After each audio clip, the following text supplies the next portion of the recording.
right, so as you guys can see right now, we have our vegetables. We're going to add our beans.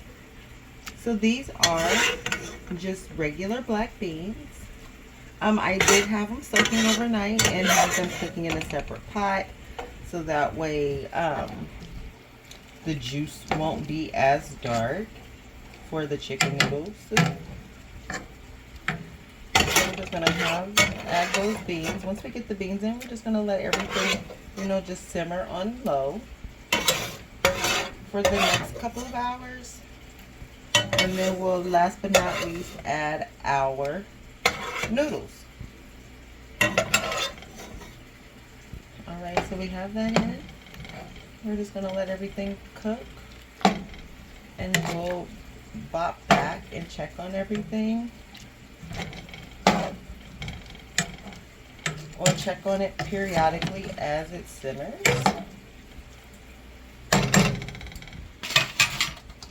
And go in from there.